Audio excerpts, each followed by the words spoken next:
it's better to save one life than just, kill people, an eye for an eye, because they killed somebody, so they also have to be killed. In principle, I do not support the death penalty. But you go to Burkina Faso, and we have abolished it in Ghana, because if not even Jerry John Rawlings, not even under his tenure, did he give the permission for anybody. No president has signed. Exactly. So it was just a law there. It was just a law there. But it was a deterrent. Yes. There are laws that are made that are for deterring certain things. So maybe we could have just kept it just to deter people. See, if we had made it there and made the people that are doing the galamsey to know that there is a death penalty, maybe to deter them. Well, but you never know when you'd have a president who would actually say that, see, all the people on death row, kill all of them. You can sign me on. Well, but let's go to Burkina Faso. The military regime wants to bring back the death penalty. I don't know why. Perhaps he feels that some people have wronged, their country, and then he'd want to send them to the firing squad or the guillotine, or just hang them. But that's the story. Burkina Faso's military regime wants to reinstate the death penalty after the West African country abolished it in 2018. They even did even before us. A government source told AFP on Saturday the latest execution in Burkina Faso was, the last execution in Burkina Faso was in 1988, according to Amnesty International. Reintroducing capital punishment to the penal code is being considered. It's up to the government to discuss it, then make the proposal to the Transitional Legislative Assembly for adoption. Justice Minister Rodrigue Bayala said on Friday, after Parliament passed the bill introducing community service, that the issue of death penalty, which is being discussed, will be implemented in the draft criminal code. Bayala also said there could be further amendments to the criminal code to follow the vision and the guidelines given by the head of state, Captain Ibrahim Traore, who seized power in September 2022 coup. The Burkinabe government in July passed a bill that included plans to ban homosexuality. Amnesty International has reported a surge in the use of the death penalty on the African continent, saying in a statement in October that recorded executions more than tripled and recorded death sentences increased significantly by 66%. On the other hand, the rights group noted that 24 countries across Sub-Saharan Africa have abolished the death penalty for all crimes, while 2 additional countries have abolished it for ordinary crimes only. Of course, that includes Ghana. Kenya and Zimbabwe currently have bills tabled to abolish the death penalty for all crimes, while Gambia has commenced a constitutional amendment process that will effectively abolish the death penalty, it's said. And so this is the entire story as captured in page 5 of today's edition of the Daily Guide newspaper. I'm starting with you, Auntie Rhoda, on this very topic. Really? Okay. Good morning, Ghana. Good morning to Mr. Alan Tremating, wherever you are. I hope you're doing well. And to all who are out there campaigning for the movement for change and the Alliance for Revolutionary Change.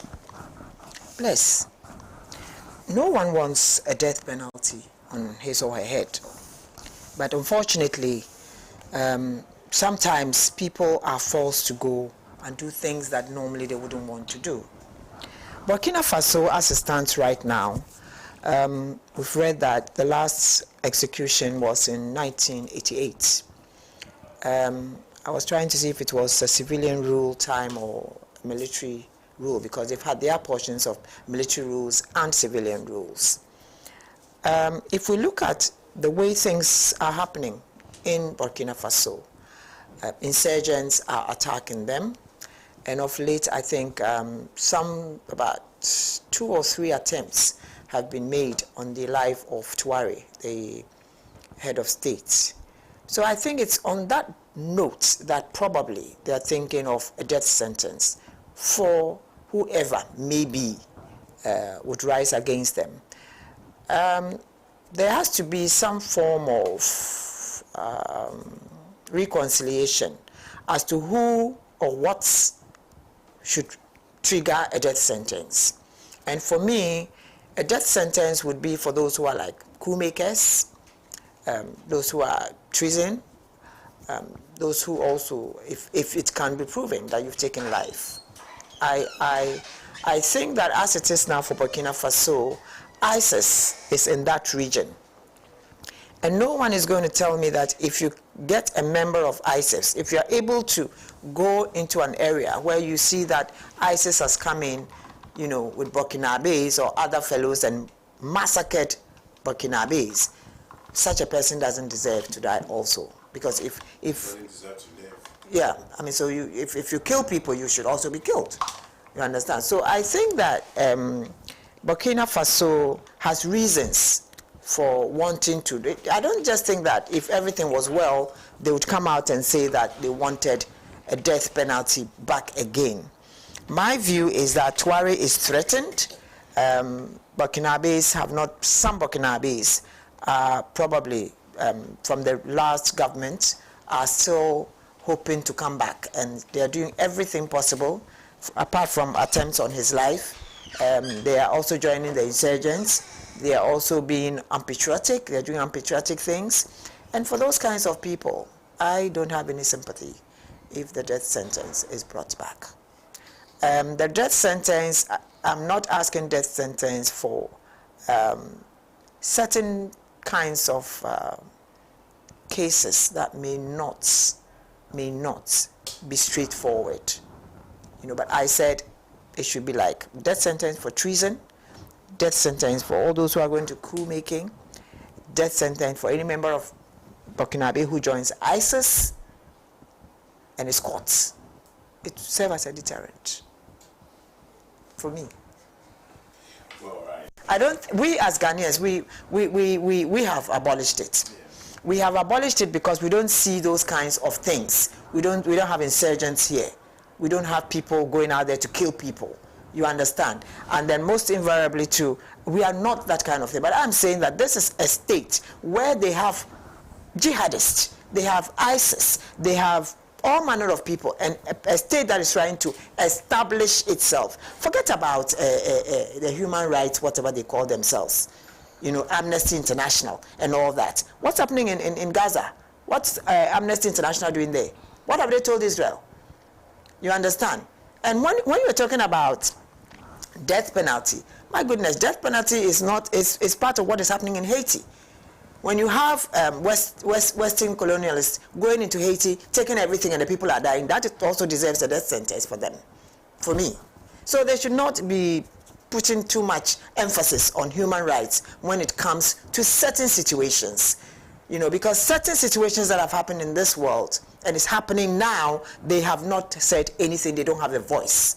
They don't have a voice for Palestinian mothers and fathers who have lost their relatives. They don't have a voice for all those people. Why should they think that if Burkina Faso is coming out with something that they think will make their country safer, there's a problem? I don't think there's a problem.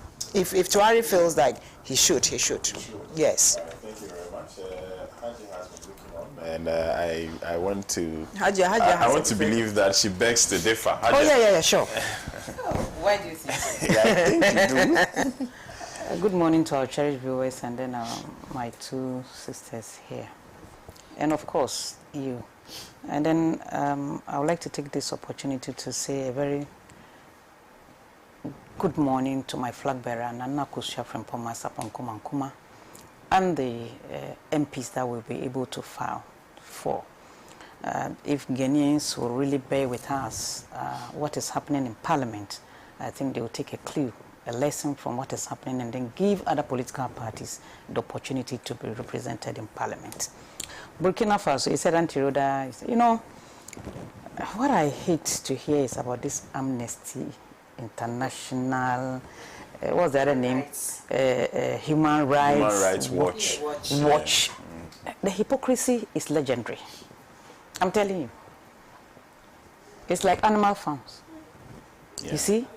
The way they behave in this world, they should just shut up. They should just shut up. Let the Burkinabe take their destiny in their own hands. Yeah.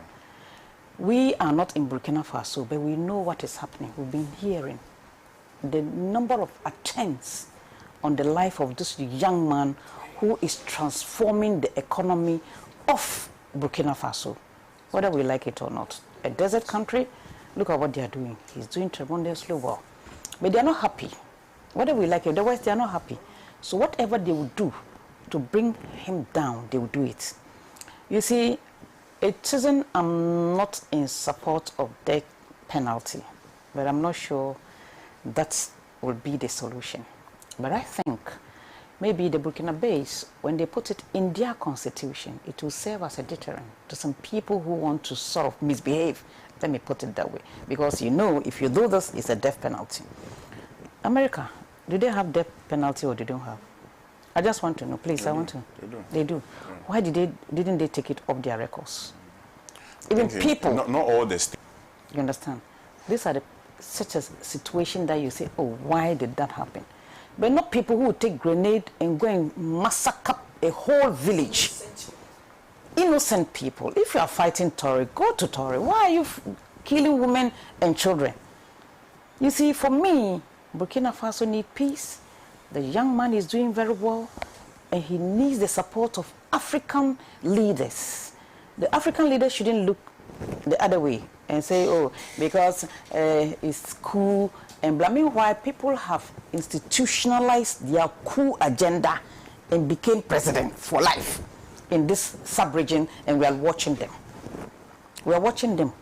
So that is why people like Tory, the Niger guy, and the Mali people will not listen to some leaders when they are talking. Let's call a spade a spade. What is good for the goose is good for the gander. Right. Look at the transformational agenda of Ibrahim Toure. Look at the agri sector. He has made Burkina Faso a country that people are even asking what happened. Look at the reunion in, is it Niger or Mali? That the French, how much were they paying them? Yeah. And look at the economy of Niger now. Yeah. Why are we doing this to ourselves? This is the time for even Africa to say that even though Ibrahim Traoré came through coup d'etat, but what he's doing is rather helping to boost the economy of Burkina Faso for his people to live good. ECOWAS, what are we going to do to help this gentleman? AU, what are we going to do? We're not talking about that. Amnesty International, where were they? As Auntie Rhoda said, where were they when their main innocent life? Anytime I go on social media, at times I have to switch off my phone because, let me call them babies, because even 1 year are crying for help. And we don't see that. We don't see that. I'm not a Trump person at all. But certain decisions that he's taking, I'm supporting it. Because we need peace in this world. We are all human beings. Nobody is more human than the other. Look at what is happening in here. Look at the market of money Joe Biden pumped into Ukraine. About 90-something billion or something. Yeah. Meanwhile, you are supporting Israelis to kill. You see, some ignoramus think it's about Islam and Christianity. It is not. The Palestinian-Israelis war has nothing to do with religion. Because even the Jews are killing Christians. Yeah. People don't know. But some people will be flying this thing that they are supporting, They are ignorant. They don't know the history. They should go and check. It's about power and nothing else. Yes, economic resources. That's the power. Yeah. If you have the economic resources, well, you have the power. That's all they are looking for. So for me, my prayer is with the leader of the Burkina Faso and the good people who means well. And I don't know why this people who were overthrown, you see, you go and join this insurgent, thinking that when you also come back to power, people will also go somewhere and regroup and come and fight you. So at a point in time, peace must what? Prevail for the benefits of the ordinary citizens in your country. That is what people should be thinking about, not what I will benefit or what my family will get. All that we are struggling in this world to take. One day, Panya, you are gone. The richest person in Africa, when a brother died, look at how he was buried in Nigeria.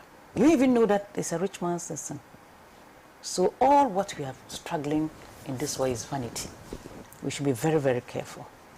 So for me, when I pray to God, I pray for my family, I pray for Burkina Faso, and for that matter, Ibrahim Traoré, to be able to conquer those reactionaries.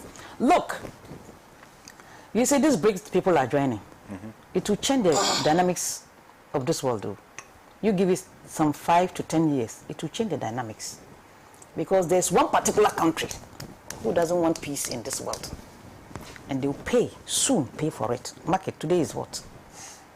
They know themselves. Yeah. They just want to rule everywhere and pop their nose everywhere. Why? Why? Meanwhile, in Africa, look at the natural resources that we have. Can you imagine African being together, African trading amongst ourselves? What Nkrumah thought for Ghanaians, for Africa, and people thought he was so ambitious.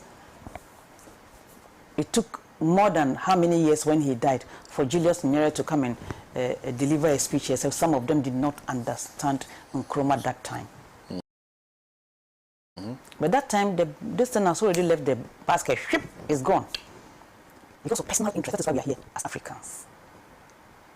DR Congo, look at the natural resources that they have. The people are manipulating the economy in such a way that they will not have peace. So they will sit down at the round table as Africans to think. Every day, war. Do we manufacture guns here? Do we? Where do the guns pass through? To Burkina Faso, to Mali, to Niger. Where are they coming from? Do they manufacture them in Africa? We're talking about our proliferation of arms in a conference, and I said, I don't understand. People, you come here, you say you are helping us to make sure this does not happen. Do we know the source of those guns? We should look at the source, brother. That where it is being used. Yes. Then you gather some coins and come and gather us at a conference, arms purification, blah, blah, blah, blah. One day I mentioned something, and then one of the resource person was, and I said, my dear, I'm going to say something that might sound controversial, but it's a fact. Who manufactures the guns? Yes. Is it not from your country? Yes. Why are you not taking to your leaders to stop manufacturing the guns and sending it to Africa? Then you don't have even no business to come here and tell us how to control arms. That is it. Yes. So, my brother, for me, the death penalty, I have an issue with it. As you say, maybe you can get some crazy president who will just say, just like a country, who will even say, kill my uncle, kill my uncle's, my auntie's husband. You know what is happening in North Korea? Yeah. That one day, there's no excuse. You will not even have the opportunity to explain yourself what is the best for their country. And I'm not sure Ibrahim Traore, even if it is in their constitution, he'll just get up and say, kill this person, kill this person, kill this person. But I feel those insurgents, if they are right-thinking people, they will know that this is my fate if I joke. So that alone will put some fear in those people. Yes. Right. Thank you very much, Hajia. Hamidatu. Yes, dear. Right, let me hear you. Okay, so let me say good morning especially to you and to my two mothers, if I may put it. Yes. And to say a special... Thank you. And to say a special... Of course. And to say a special good morning to my MP, Honorable Alhaji Isifu Seidu Baba, who is currently in the constituency and doing marvelously well. As of yesterday, I saw the reshaping of the road from Jerengurantanga to Yunyoda Yiri. I mean, that stretch. And I was very excited when you mentioned that you know the Nalirgu pretty well. Yes. I mean, the Nalirgu Gambara constituency or the Eastman Prusi Municipal, you know them well. I am sure it is because of the activities of his Honorable Alhaji Isifu Seidu Baba that took you to the place. For a first-time MP who came to ensure the operationalization of 6 CHIPS compounds, ensure that he provided potable drinking water to some 74 communities in 4 years. A lot school buildings. I mean, the Kulgona Model School is one of its kind in the entire area. This is a man who deserves applause. And I have followed him around. This is a man who will not care to sit on the motorbike to get to the last community at a stretch. So he understands what the people are going through. He knows what the needs of the people are. And he's walking in the steps to ensure that the people have the quality of life that they deserve. And so for me, of your hard work, it's been proven this morning here to come to this topic. In your introduction, you highlighted a point, I mean, in a suspicion that you are not sure if the current leader has suspected that some people have embezzled funds, some people have done some wrongs that need to be put in order, that need to be punished in a way that will serve as a deterrent to others who are coming. And I also thought same way, because before that coup, there was this outcry. I mean, it was so glaring that the people needed a change. The expression of the deterioration of the security situation in Burkina was glaring. Everybody saw it. We all saw what was happening. At a point, we were told, there was this rumor that people around our area, from Boku through to Garu, then to Bumprugu area there, into Nalere, we were told that, oh, you can't go to the farm because some terrorists have come into Burkina and they are passing through that route and will end your lives if you go to the farms.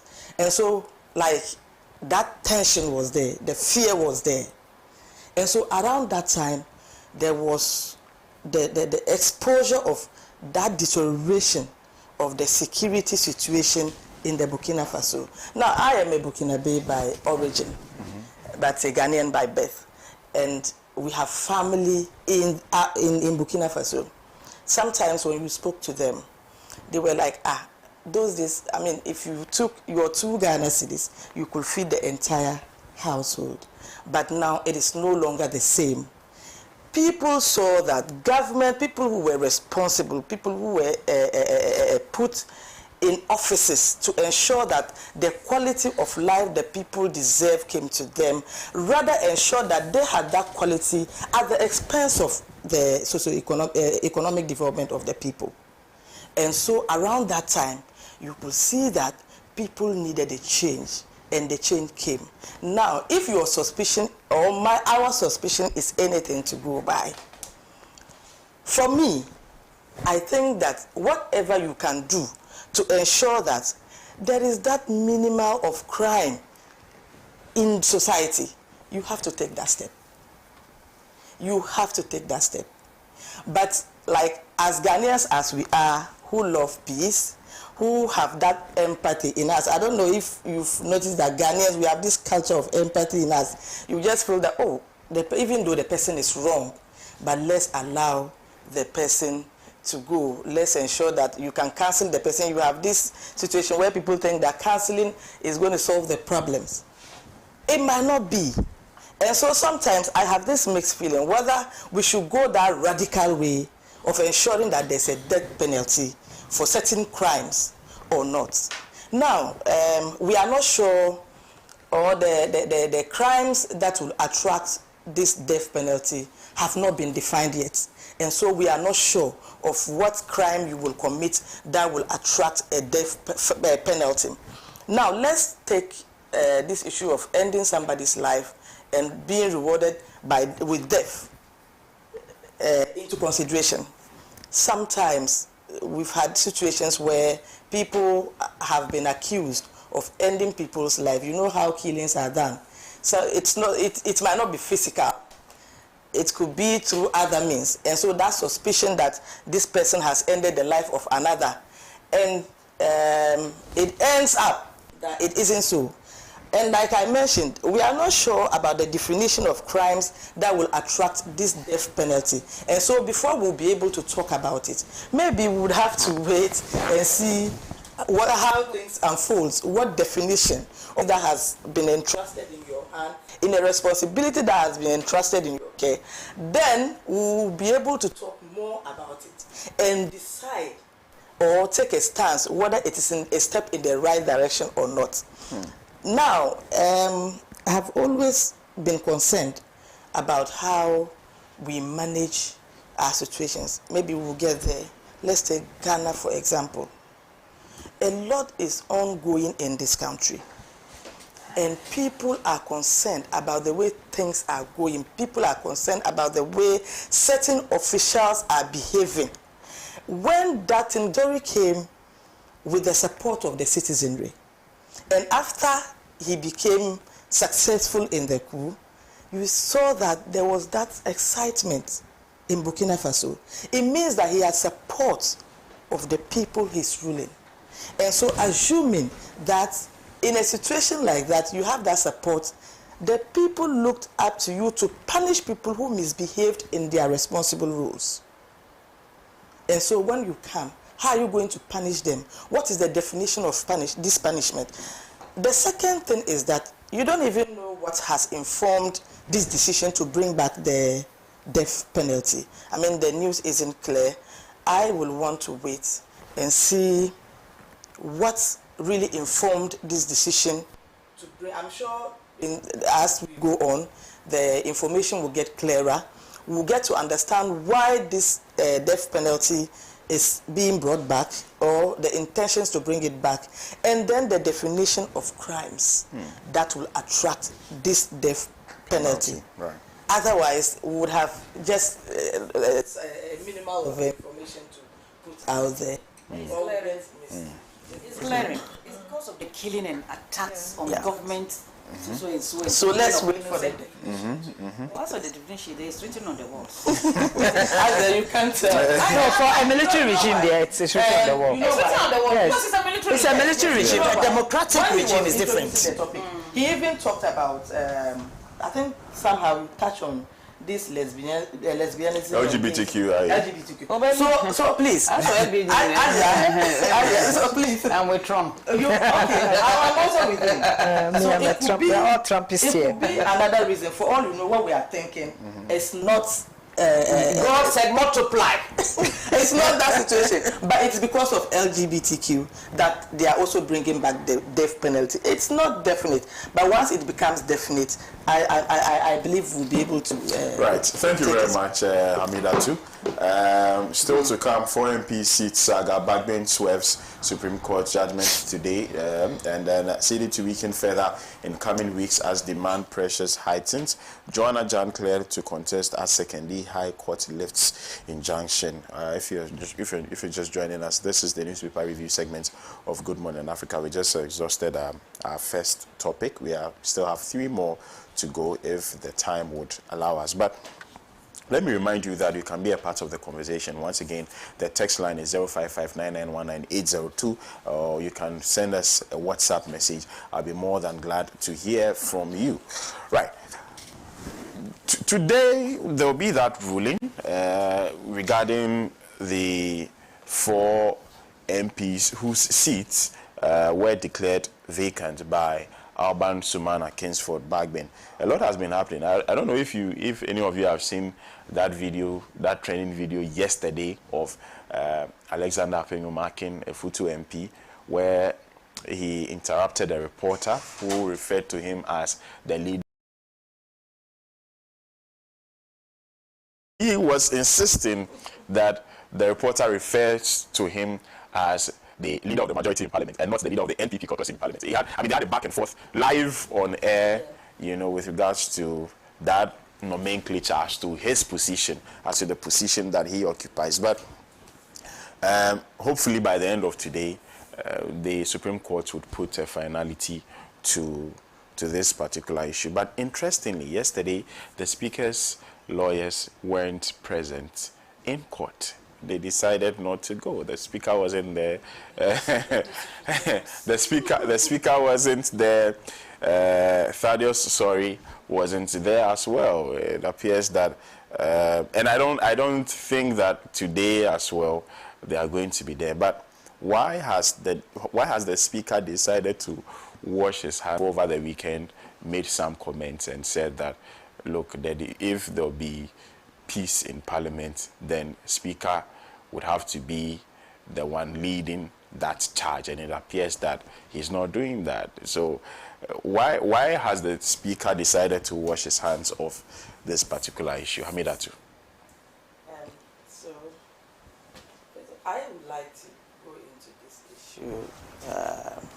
devoid of this legal, me and other people who have no legal background. And from what I've learned, even in the courts, the decisions cases and judgments that have happened in the past. And so judges rely on the past judgments to decide on certain cases. Precedence, thank you. What has brought us to where we are today? That somebody go to court, somebody has to shout on why he's been described as the leader of the MPP in Parliament. What has brought us here? And what has brought us here, it's about the declaration. And what has brought us here, it's about the declaration of the vacant seats in Parliament. Now, if we want to put the legality aside, and we want to dwell on precedence, I think somewhere in 2006, and I have always spoken about it, somewhere in 2006, after the 2004 elections, Professor Wayoseni of Tamale Central decided to cross-carpet from MPP to NDC to MPP. After he had cross-carpet from NPP to NDC prior to the 2004 elections, he won the primaries on the ticket of the NDC, contested the general elections on the ticket of the NDC, was voted for and came to Parliament as an NDC parliamentarian. He decided to leave NDC whilst he was a member of Parliament and join MPP. When he did that, the seat of Tamale Central was declared vacant by the then Speaker of Parliament, Right Honourable Speaker Ebenezer Hughes. Sechi Hughes, thank you. A by-election was conducted in the Tamale Central constituency, and Honourable Inusa Fesini was elected as the Member of Parliament. This is precedence. This is precedence. I'm talking about 2004 to 2006. In fact, it happened in 2006. After he went back and contested on independent, he lost the seat. It tells you that our constitution, when at the time of being drafted, bore in mind the fact that, look, the people know what they want. Parties have ideals or ideologies, and there are people who follow parties because of their ideologies. And so if I trusted in the ideologies of NDC and I voted for you, and you got to Parliament and decided to move to MPP, no, you have lost that trust that I placed on you. You have to come back and seek for another trust. And so this is clear. Now, coming to 2020 elections, the former Member of Parliament, Honourable Esiama, yes, came into Parliament as a member of the MPP, on the ticket of the MPP. No, independent. No, please. 2000, I'm talking about 2020. 2020, he was on the ticket of the MPP, and he contested, yes, he wanted, yes, and in 2020, he decided to contest on independent tickets. Yeah, okay. Right? And the MPP, the same MPP, decided that once you left the party and contested on the ticket of the independent, then you have no business with us again. You have no business being in Parliament. Again, the MPP was in power. They had the speaker, and they ruled that he had no business based on precedence, past activities. What has changed today? That today, the past activities, one in 2006, one in 2020, cannot repeat itself today.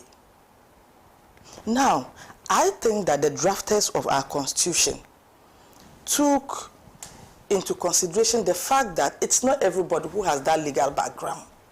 The proportion of lawyers to our population is very minimal.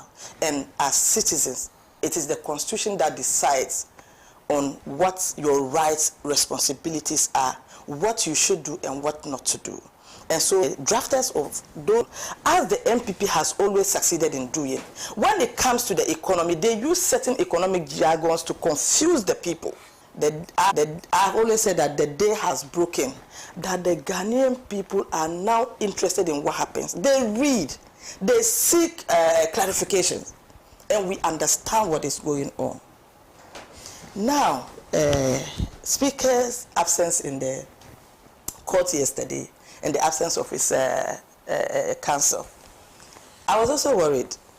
But when I thought that, you see, this is a man who has spent a lot of time in Parliament, as a member of Parliament. And not just that, this is a lawyer in good standing who understands the law very well.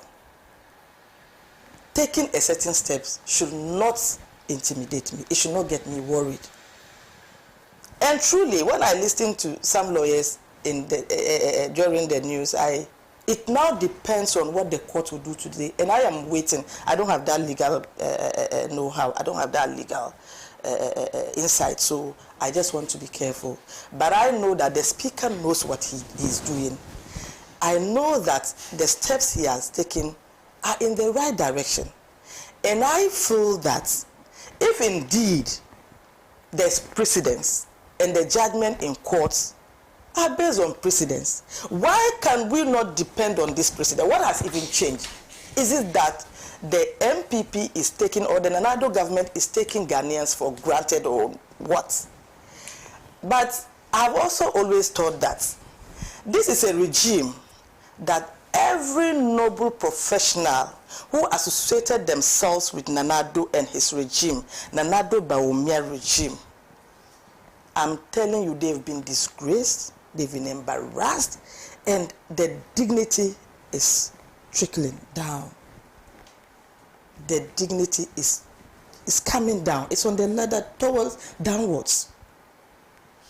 What is happening? What are the judges doing? What is the Chief Justice doing? Are we abusing the Constitution? Are we abusing the people?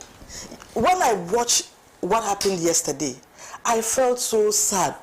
The posture of the people who went to court, the posture of the Attorney General, the way he spoke, it was like he wanted Ghanaians to understand that, look, I have the entire judiciary in my bedroom, and I decide what happens.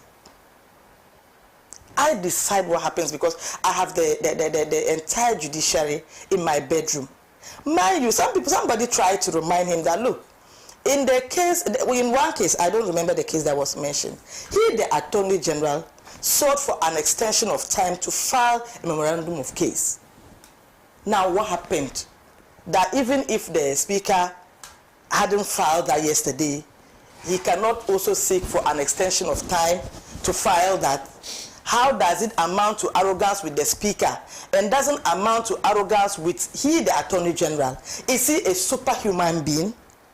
Is it because he has the judiciary in his bedroom, he decides what happened and what does not happen? So that brings, the people are watching, they are listening, and Ghanaians as we are absorbing the pain, the abuse slowly.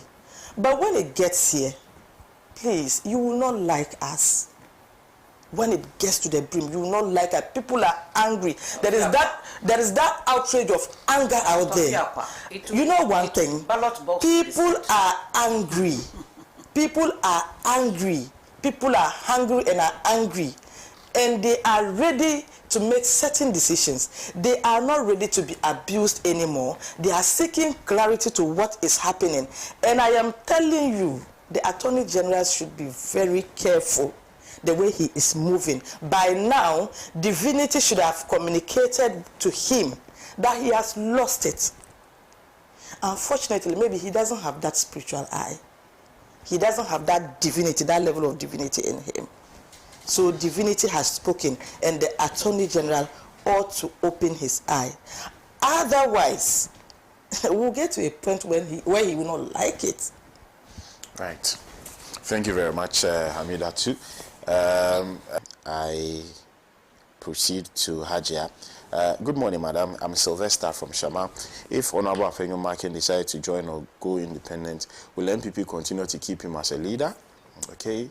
Thank you very much for your message. Good day. Bless. The military rulers in Africa have every right to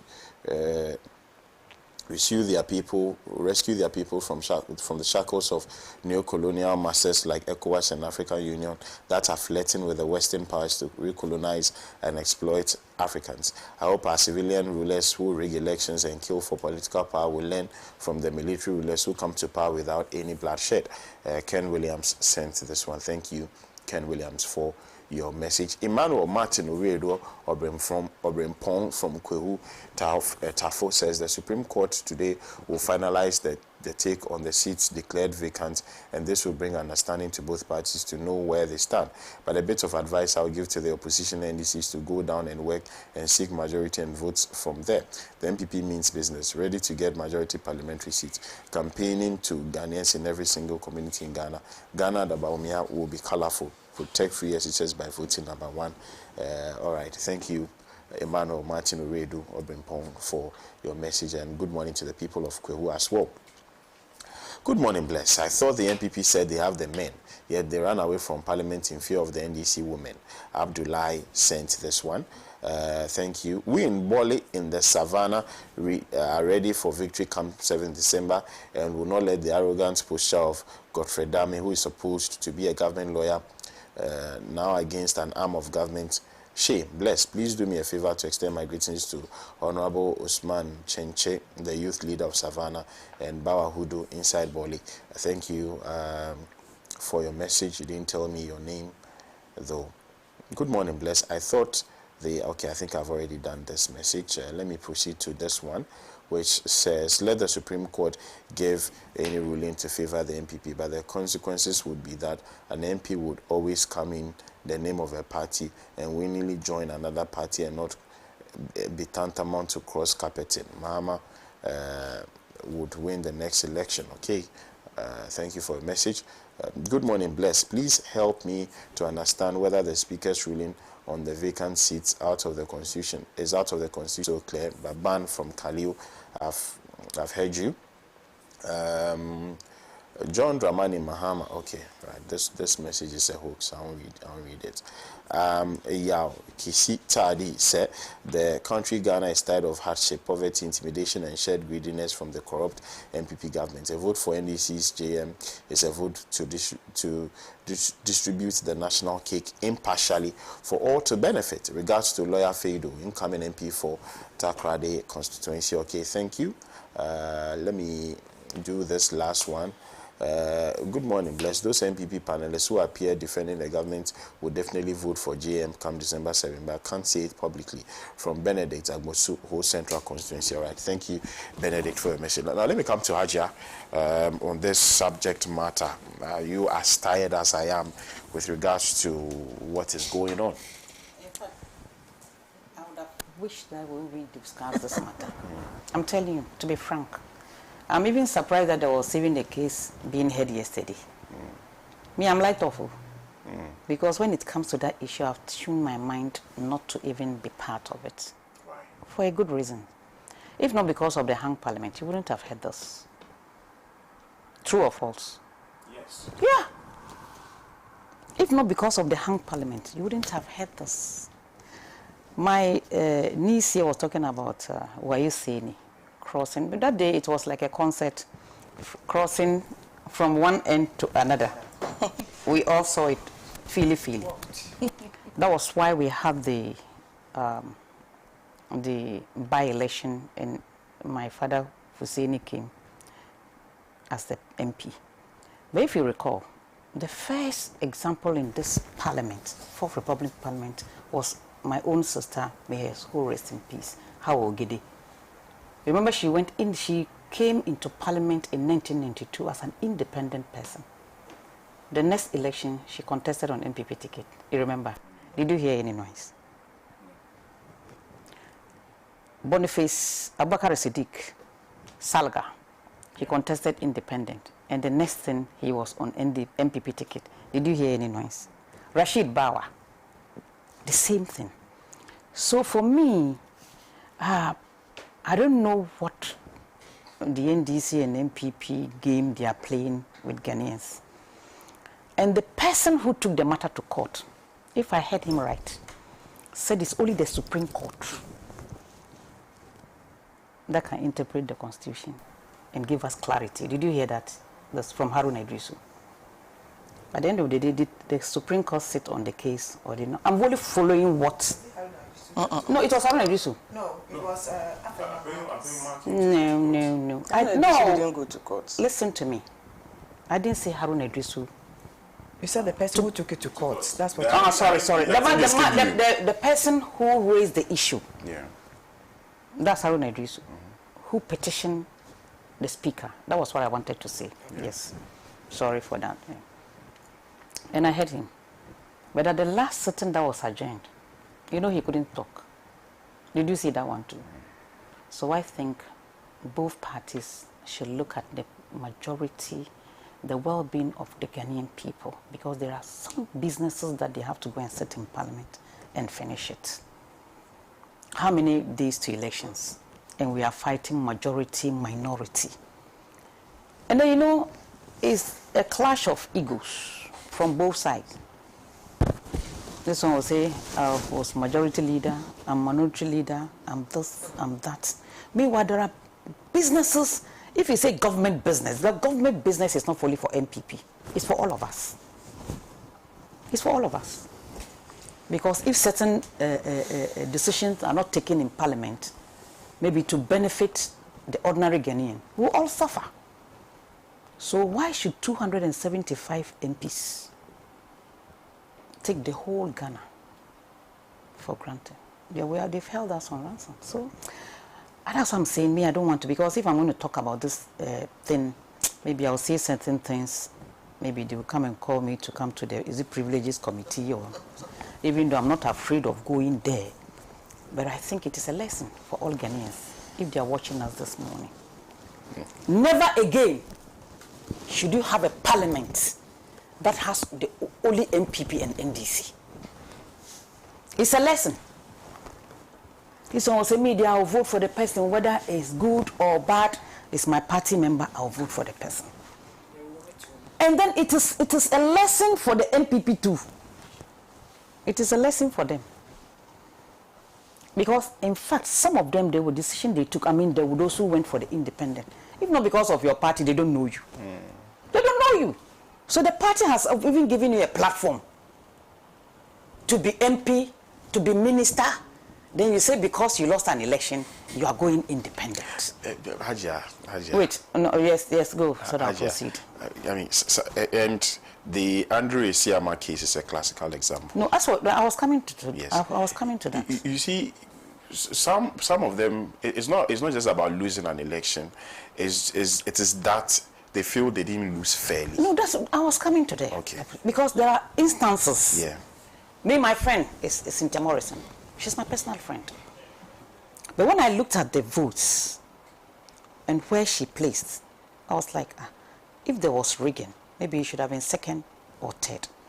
But I don't know the politics of the MPP when it comes to her constituency. I don't know. Because if you look at somebody like Ampofo, who was at Abuakwa something, she granted an interview. I looked at this lady. She said, in her constituency, it was MPP, and she was a deputy minister. If not because of that privilege, she wouldn't have known certain countries in this world, so she cannot do that. All of them are my friends. I said, but what went wrong in the case of Cynthia Morrison's issue, that she is bent on going for maybe the independent thing? Is it the failure of the leadership, one, of MPP, second, the central region, because they have caucuses there, and leaders of the caucuses when it comes to even the regional base. So they couldn't even prevail on their own member to say, oh, I'm not going independent. But me, the one that is really surprising me, and I laugh every day, is the the one just here, Suhume. You know, he uprooted an astute politician, somebody like Oporansa. And then now he's been taken out. He is not happy. That is the kind of hypocrisy that I don't understand. Maybe because, you know, some people don't want to be called one-term MPs. Yeah. So they don't want that tag. And then in fact, it's not a very nice thing to. But I think leadership of political parties should be able to know and understand the chemistry of a constituency. Look at Akwitia. You remember Amasi?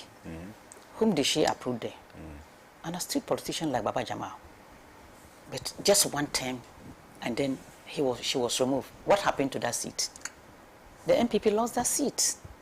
So I think political parties should know when to try to get rid of somebody. Look at how she was building her capacity in Parliament. Whether we like it or not, she learned something from Parliament.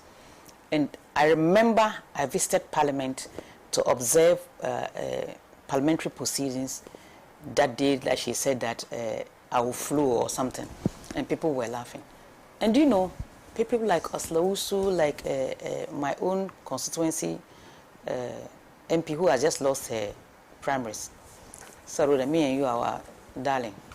I just have how they were helping her, the women caucus. They were helping this lady, the Akwitia lady. And then the primaries, she lost. And this time too, she lost again. At times, it's bitterness and people feel betrayed. That makes some people to go independent. It's true. Bitterness and betrayal. Because somebody like Amma say, hey, people were even calling her hairdresser. What does she know? But she was able to remove Baba Jamal. A lawyer, an astute politician who is very articulate. But the grassroots, the people in her constituency said, this is what I want. But you see, going forward, I don't know what we can do as Kenyans.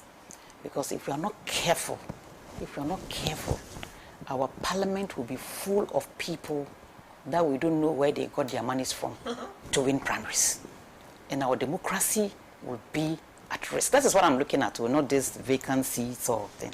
We have to look at the way we elect you see, leaders. Because when I look back, from 1992, when we were not even part of the whole thing, I'm somebody who likes to listen more about parliamentary proceedings.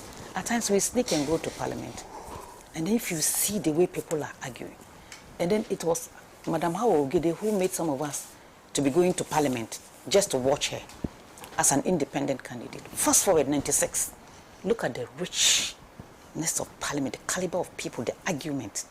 Even if they disagree, not to this extent. Not to this extent. But me, my pain is that the Speaker of Parliament, as His Excellency former President Kufuor said, he can bring peace to Parliament. And all Ghanaians are expecting him to bring that peace in Parliament. That is my prayer.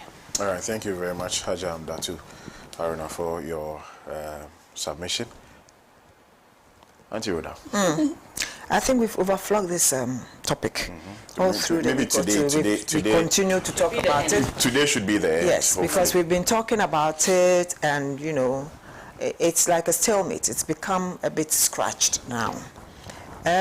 For me, I am expecting that today's sitting would bring closure, and I am expecting and hoping that the Supreme Court will send the ball back to Parliament.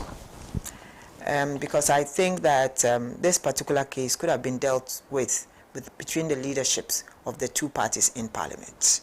It doesn't take the Supreme Court to come and adjudicate on a case like this. I'm saying this because in the Constitution, it's black and white. The Constitution was written in very simple English for everyone to be able to read and understand. I don't think there's much complexity in the wording of whatever it is, that if you are a member of a political party and you decide to go independent, it's period. Very simple. We all understand. Given the opportunity to the Supreme Court, it's only asking the Chief Justice to give us her own interpretation. You understand? She's going to impose her thoughts and her own beliefs on us. That is what we are asking.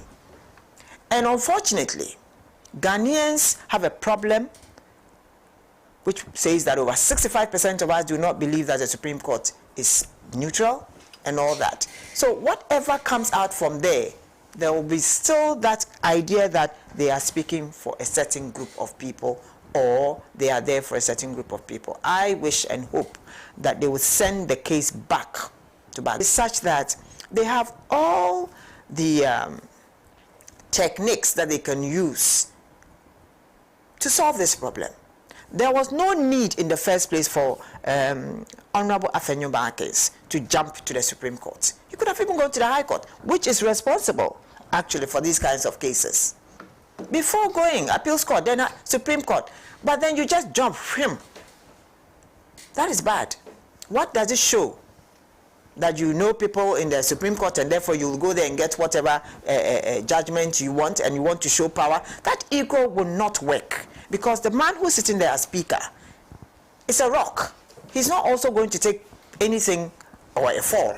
So if Bagwin doesn't want a fall, and the Fenyo Markins and his group do not want a fall, then it means that the rest of us Ghanaians are in for trouble. We will be sitting on the ledge. Government business is not going on. We have so many bills that have to be passed, and the most important one is the budget for the next first semester, trimester or whatever, of the next government.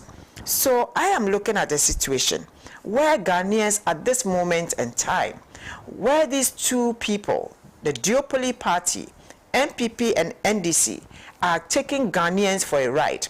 I think it is about time we showed them the door.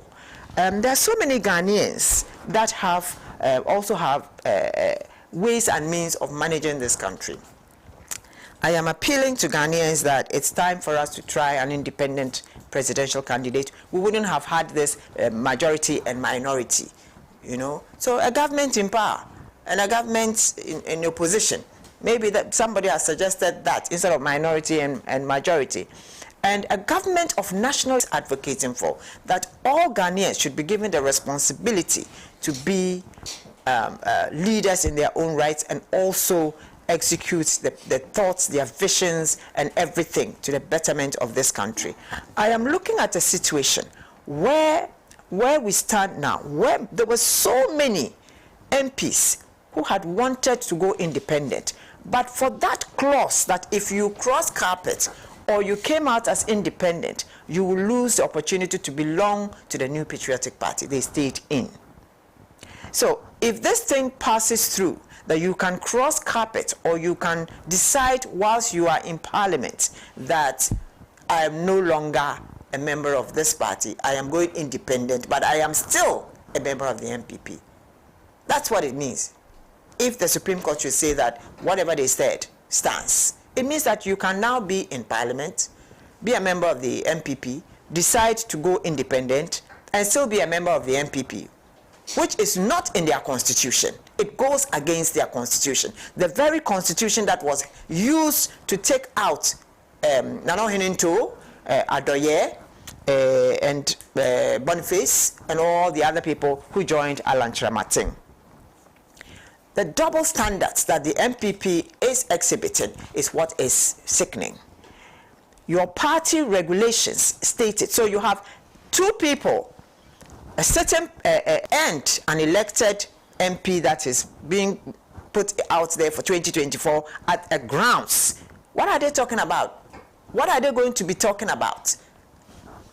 One says, I am the candidate for MPP. The other says, I am independent, but I am representing MPP. It doesn't make sense. So I think this whole idea, and breaking what is breaking the duopoly, there must be a change in this country. Let's try another system and see whether it will work.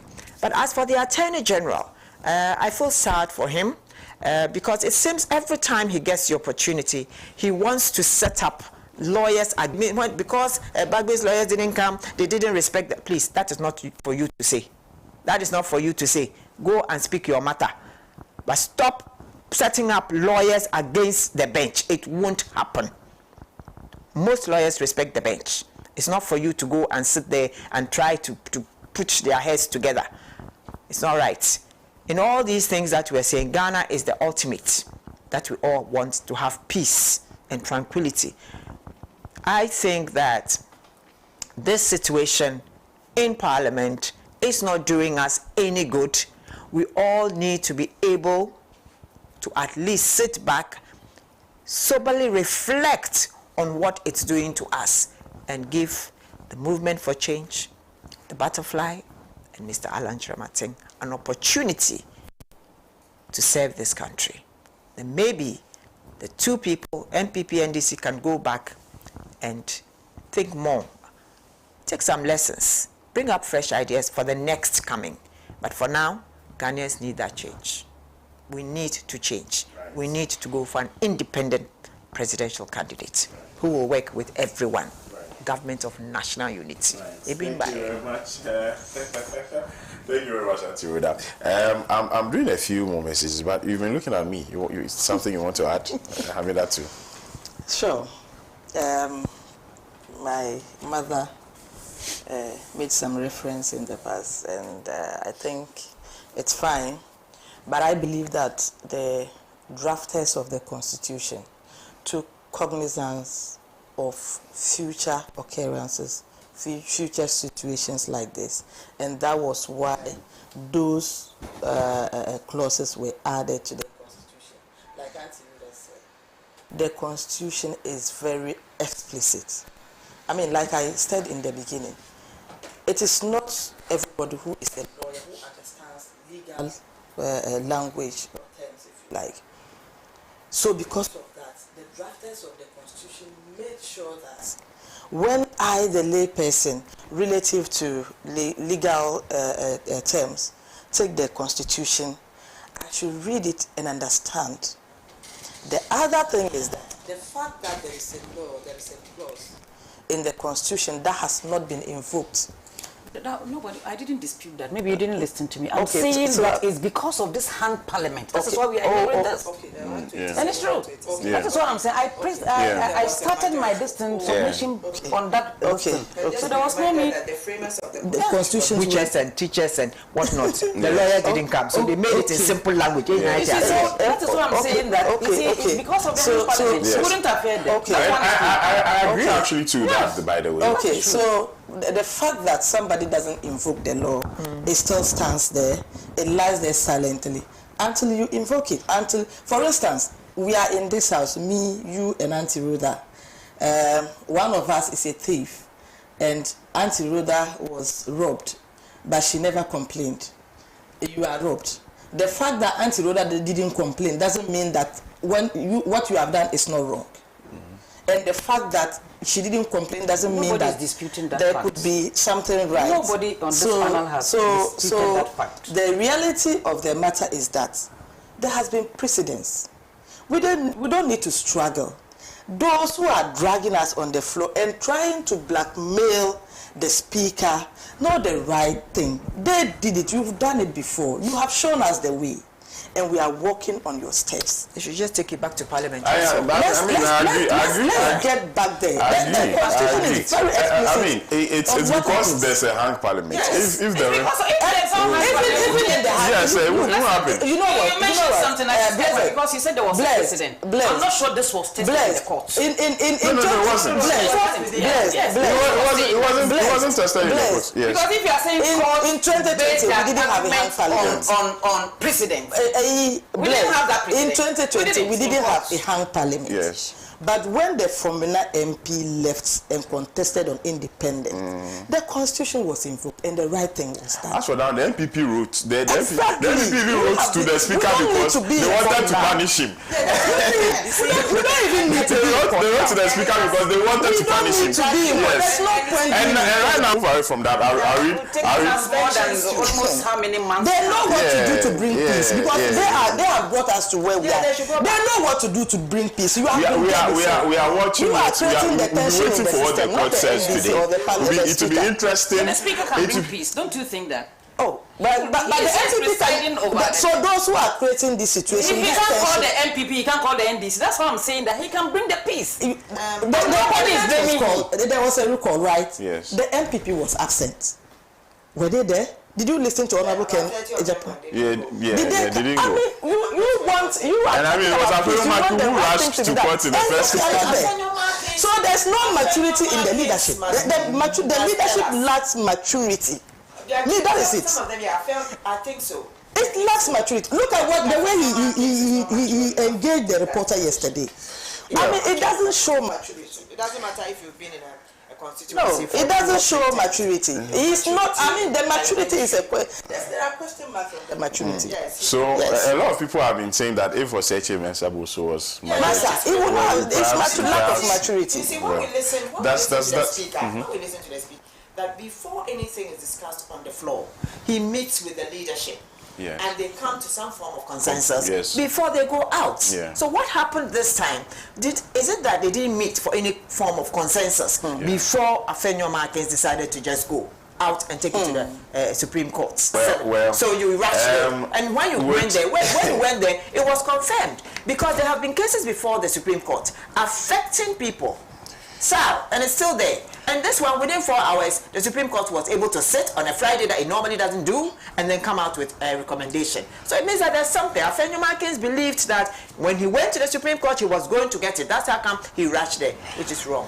There's so many things about that, but we don't want to discuss that. We want Ghanaians to respect our Supreme Court and our justice system, and therefore we don't want to be attacking them, but we expect them to do the right things. Whatever the ruling would be today from the Supreme Court would be, I mean, not to be prejudicial, I don't know what the Supreme Court is going to say, but whatever the outcome would be today would be interesting, especially for future parliaments and for whoever decides that they are going to cross carpet, they are going to leave their party and contest as independent candidates, or leave that independent position and come on a ticket of political party. It's going to be interesting. It's going to be a case study for somebody. Yes, it's going to be interesting for the future. Whatever conclusion the court comes with is going to be very interesting. I told you from me, I'm surprised I didn't even listen to anything yesterday. Because I decided to close my.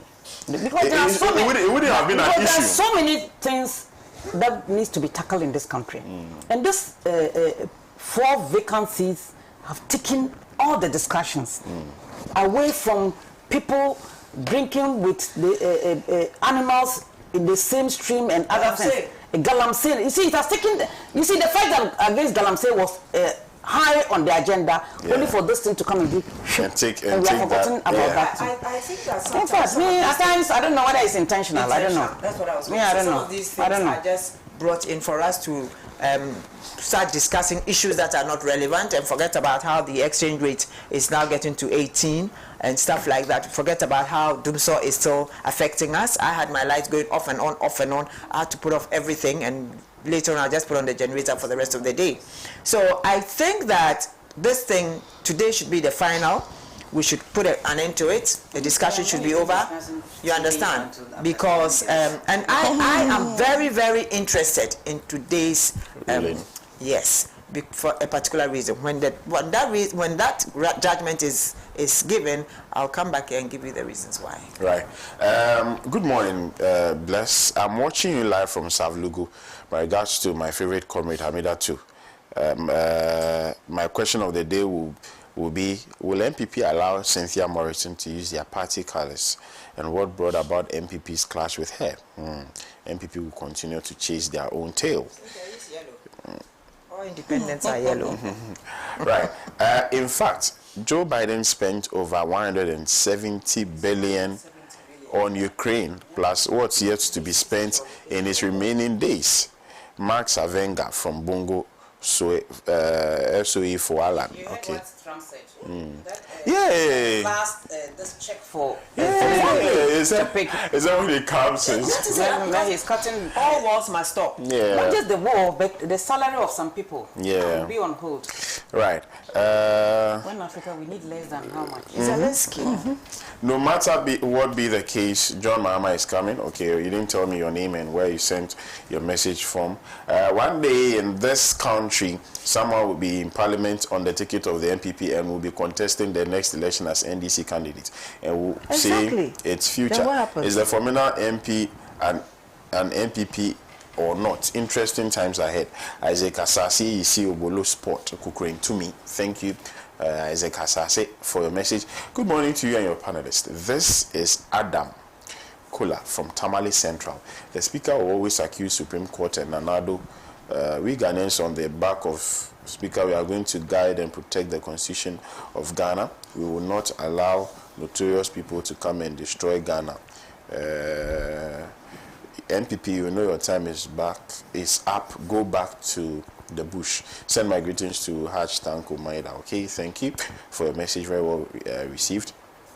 Good morning, Africa. Please, the word used in the Constitution is was a member. So according to the NPP, was a member refers to the future parliament. Boy, please tell Madam Rhoda that I'll have a communication style. I also worked for the late Mama Bridget, Honorable Alan's sister at Aid to Artisans, ATAC, before. Zari and Boliga sent this one. Thank you, Zari. Afenyo Marken cannot be a leader because he doesn't have any leadership knowledge skills. Water region sent this one. I've heard you. One day in this country, so okay, I think I've already read this one. Good day, host. The impasse in Parliament is not the fault of the Speaker, but due to the arrogance of power by MPP officials who hide behind the courts to subvert the law to satisfy their whims and caprices. Speaker was right to declare the seats vacant by law and must not allow MPP and the unanimous FC to hold the nation to ransom under the guise of court orders to please the litigants in the MPP. Ken Williams sent this one. Thank you, Ken, for your message as usual. Hello, Koku. I strongly feel nothing good is expected from the Apex Court today because our current leaders are the replica of the last emperor of Western Rome, Romulus Augustus, from Kwesi Tapa Abotuase from the Biakoye district. Okay, thank you very much for your message. Opening and not wisdom, the movement for change have my vote. Mr. Obri from Dansobri from Dansuman. Very good. Thank you, Mr. Obri. Thank you, Mr. Obri, for your message. Very good. Thank you, Mr. Obri. Thank you, Mr. Obri, for your message. And I'll do this last one. Good morning, bless. The Supreme Court has already ruled that the Speaker was unconstitutional. Has it been done? 9 o'clock. It's 9:38. It's 9:30. Yeah, I think they started. I don't know what the latest is. No, I'm sure he's talking about the previous one. Yes. Maybe. That it was unconstitutional for the Speaker to have done that? No, I don't know.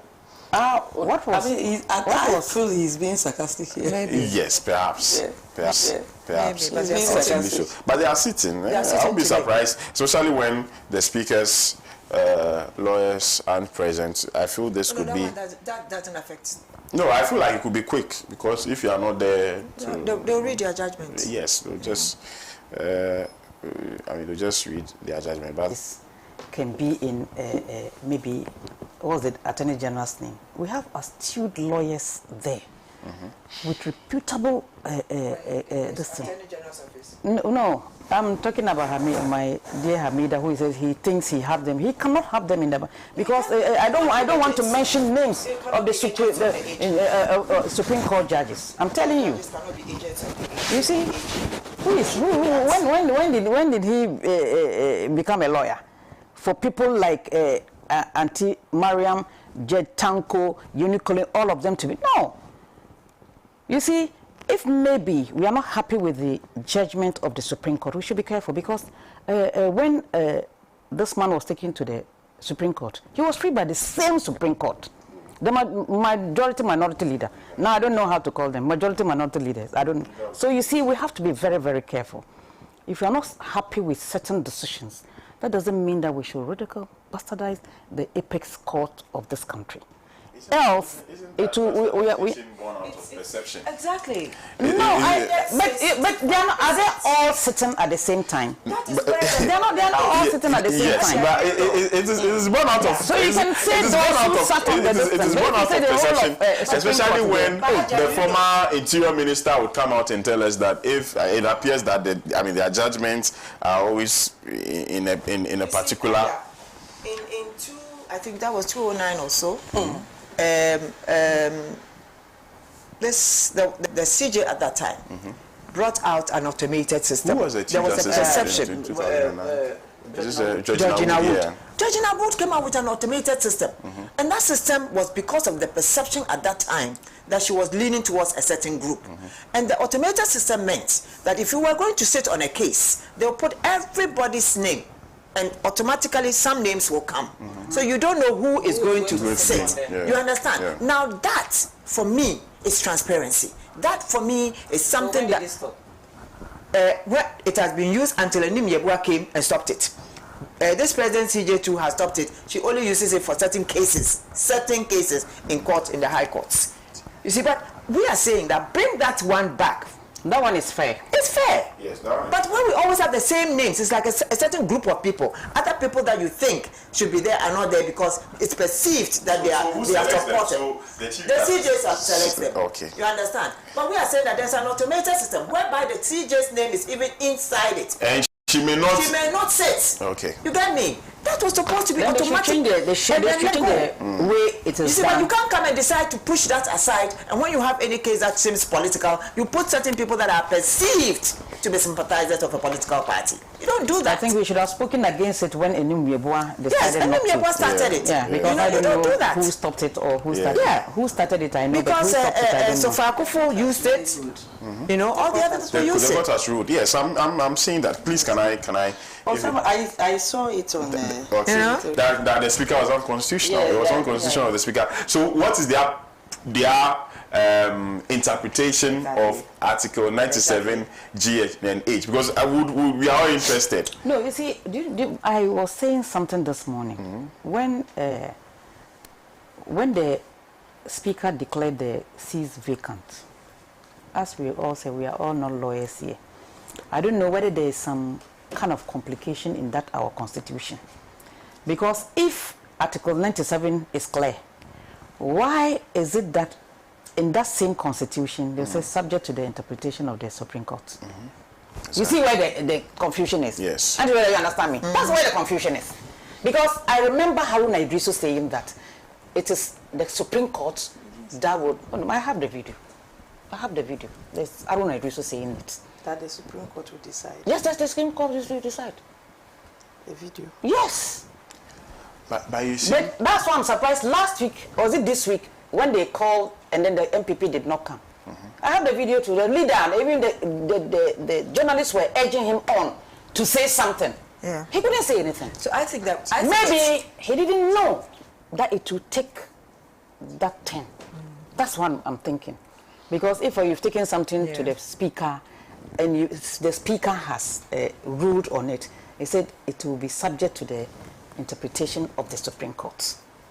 I'll take your number forward. I was like, that's why I'm very careful when it comes to this, because we are not all the lawyers, depending on where you stand. The lawyers speak the way that it will suit them. You understand? Yes. Judiciary can never be apolitical. Yeah. Because they vote. Yeah, they vote. Yeah, but the only thing is that when you are appointing the judges, you are praying that they will put the country first before. So you and I are not lawyers, but if you recall, during the constitutional review, we had inputs. Yes, we did. When we went to IEA, yeah. You remember? And then the input from the CPP was the best. You understand? Because it's even though we are not lawyers, but let's look at advanced countries. People centered. What they do. People centered. Because if you say we are going to empanel some judges to sit on a case, and it's the Chief Justice who does that. Yeah. You understand? He or she has the power to do that. What are the checks and balances? We should look at the Constitution again. That was why, in fact, I was sad when the NDC then came to power, Hamida, if you recall. All the work was done by Professor Fiajo or something. And then you people left it. They took one. They only took one, I think one out. One out of the whole all lot. the things. You see, even the one that they took was not even convincing, like the district assembly. That they'll select 5 and they'll be voted for or something. You see, if you don't know when maybe it will just need you see, we need to review that constitution. Has to be reviewed. You understand? Because this confusion and that is very important. That's why from the beginning I was telling me this vacant seats and then. You see, if the constitution was written with a mind that whoever is going to be the leader of this country is going to be a patriot and a nationalistic person. And therefore, you look at some of the clauses. For instance, given an outward, what do you call it, gain to somebody. Think so? Oh, yeah, the constitution was not written to please some kind of group of people. No. Because why the indemnity clauses? No, the indemnity clause was... Supreme Court... it was a 5-2 decision. Rules Speaker's I knew that declaration was exactly what was going to of 4 happen. seats as vacant unconstitutional. I knew it. And I'm surprised. You see, what happened was that we have been bashing the Supreme Court and the Chief Justice that he is she's empaneling people who normally have got we perceive to be. So who those who sat? Who are those who sat? One of them, the Gao sat. Yes, that's what I'm saying. So if you give us the names of the people, I can tell you. As a parliamentary Gao was a candidate. parliamentary candidate for MPP. Yes. So the two that didn't. You see, that one, I know who the two even though are. I'm not happy about that, the 2 parties are guilty of it. I'm telling you. Because some of the ECO that they are talking about, NDC is EC, then this. They also have people. You see, these 2 parties, let's bring some. 5-2 decision. We need a third for somewhere. Interesting. We need a third for somewhere. I think we didn't think fast as smaller parties. Yes, we need a third all force. come together. Not that you didn't, you thought, but no, everybody wants to be flag bearer. Why can't we come together? Interesting. Everybody Why wants to can't be we come flag bearer. together? Okay, so then. Oh no, why can't we come together? Okay. With this confusion, No problem. we'll come together to 2028. Interesting. So that is the latest development from the Apex Court. This matter has been ruled on. Is it the same people who sat? Yes, the same people. Minus 2 people. The Yes. two new people were added. Yes, so They are the 2 who to give us the balance that is 5-2. It's not 7-0. So 5-2 decision. They have ruled that the Speaker's declaration of the 4 seats as vacant is unconstitutional. So what is the interpretation? What is the interpretation for Article 97 G and H? I'll be looking forward to hearing what the Supreme Court has to say in relation to that. But for me, it is interesting. Very interesting. 5-2. Yes, very interesting. The 2 new ones that were brought in. Because I was thinking that the Article 97 G and H is there. Is that this is, if you do this is what happens. I didn't know that there is some form of interpretation that should apply. Do you know what people are not looking at? Tell me. We are just making noise in Accra. People are busy in the constituency working. That's why the MPs are not going to come to Parliament anyway. Because they are in their constituency, and then we are having this headache of. Like I said from the beginning, Speaker has been in Parliament and has learnt a lot. He has a vast experience when it comes to parliamentary affairs, and I have so much confidence in the fact that the Speaker would take decisions, walk in steps that will make the whole process looks better for the future. We are praying. That's our prayer. Look, when you take the Article 97, bless, read it. There is nothing ambiguous about that statement. That whatever that has been put there, that needs clarifications. I believe that, look, the Constitution or the drafters of the Constitution were very sure that, yes, Article 97 that defines when a seat becomes vacant is first, before Article 99 that talks about the court that decides. And I believe the Constitution would have also thought, or the drafters would have also thought, that once there is that preceding clause that says that once somebody leave the party, please. See, once you leave, and the constitution is explicit. There is nothing ambiguous about this thing, and so the constitution would have also felt, or the drafters would have also felt that the 97 would have been taken into consideration. 25 days more. And the parliament has been adjourned indefinitely. But I'll take the remaining minutes to ask you what your thoughts on the ruling is. 5-2 decision. I'm starting with you. I have expressed. So I've shared my own already. The details of it. You see, if you say what is our judges, you have to read the ruling first. Yes, and then those who sat, who were the judges who sat? Oh, that's for those who sat. The same people who sat. No. Two people came there that didn't sit the last time. Well. Maybe But would those who sat determine what you believe would be the ruling? Oh, yes. Oh, okay. I thought the judiciary was impartial. It's supposed to be. That's what I'm saying. But unfortunately, that's how far we've come as a country. I'm very sad because the Supreme Court was one institution that you hardly heard being talked about. You understand? So when it comes once that they've given a judgment, people are like, okay. But this particular Supreme Court there, every little thing, when an ant bites a person, they are going to Supreme Court. So now we don't even know what to say. But I'm happy that they've made their ruling. We'll see what the Speaker will do, and with 28 days or so for us to go into an election, they will need time. 25. And I'm sure 25. With the 25 days, by all means, they'll have to close Parliament for the MPs to go to their constituencies, various constituencies. People are not coming. The parliamentarians are already in their various constituencies campaigning. So what is there to talk about? But bless, I think that I'd like to say that we should sometimes, your program, apart from all these political talks that come, let's add one social program, policy or something that is not health. It's crying that our doctors or our medical staff they've turned to drugs, and I think that next week we should take it up and discuss it. Yes, the doctors themselves. So let us please discuss it next week. It's a very alarming social. Rising alcohol abuse, drug and sexual misconduct among doctors. Among doctors. Yes, it's something we must discuss, and we must draw people's attention to. It's not broken heart. Well, it's frustration. It's broken heart. Okay. King Kong, NDC Branch Communications Officer for Social Welfare Quarters, Sakasaka Tamale. Good morning to Sister Amida. Kofi says, let the Supreme Court deal with the LGBTQIA and stop that this one. They won't talk about it. Anyway, Trump has come. Don't deal with it. Edward Dugbaza says, I think we need I am personally going to write to Trump. Our Supreme Court does not. We can't accept it in this country. The lawyers and all the of them. Supreme Court have I will personally write to Trump. You write again. I will personally write to Trump.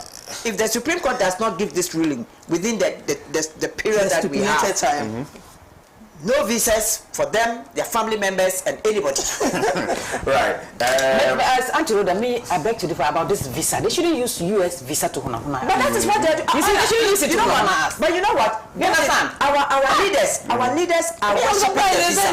That's why they don't want to pass it. Yes, our leaders are worshiping visa. That is why. So once the visa will not be given to them, if we take good care of ourselves, Africa is sweet, Papa. We don't need to go anywhere.